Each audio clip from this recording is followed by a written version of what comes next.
Hello साथीहरू। अब आज चाहिँ हामी फ्राइडेको दिन हामी दुई भाइ चाहिँ यसो बजार घुम्न हिँडेको। घर गइएन आज।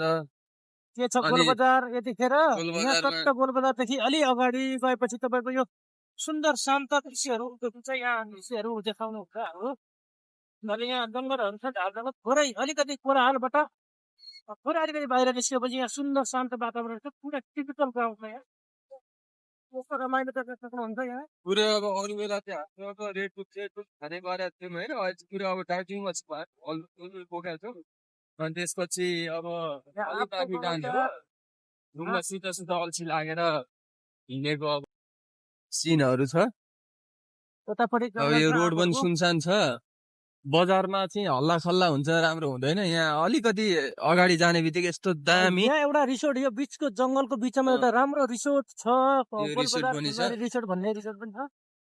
अब हामी अलि अगाडि जान्छौँ, शान्त ठाउँमा बसेर चट्ट लगाएर गफसफ गराउँछौँ। यहाँ चाहिँ यस्तो तिनजना हिँड्नु चाहिँ नर्मल हो है यतातिर। फेरि र नम्बर प्लेट पनि देख्न सक्नुहुन्छ यहाँ। भ्लग हेर्दै गर्नु।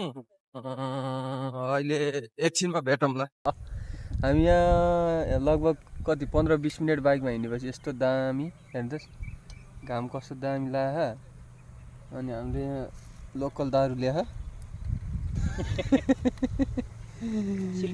सिलप्याक छ लोकल दारू।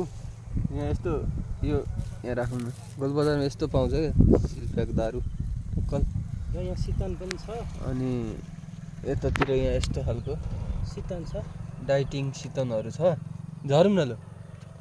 यहाँ हाम्रो विष्टजी 2 शब्द राख्दै हुनुहुन्छ। नमस्कार। यो हामी यतिखेर 15-20 मिनटको बाइकको सफरपछि यहाँ सुन्दर मनमोहक ठाउँमा आइपुगेका छौँ। ठाउँको नाम ठ्याक्कै हामीलाई थाहा छैन।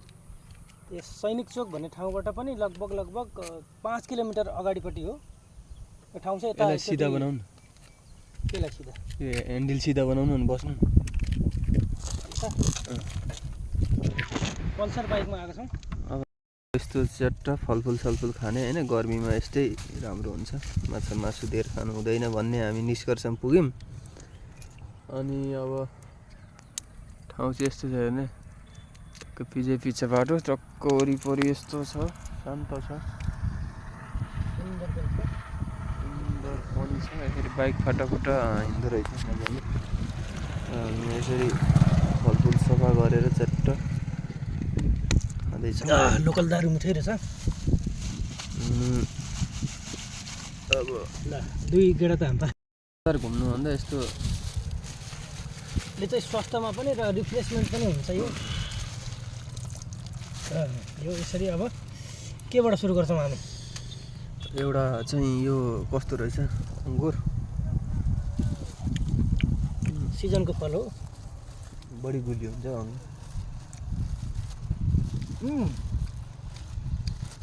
एउटा मात्रै छ त? दुइटै छ। ए दुइटै रहेछ। अनि यो चाहिँ एकदम यो सिजनल टक्क देख्न सक्नुहुन्छ।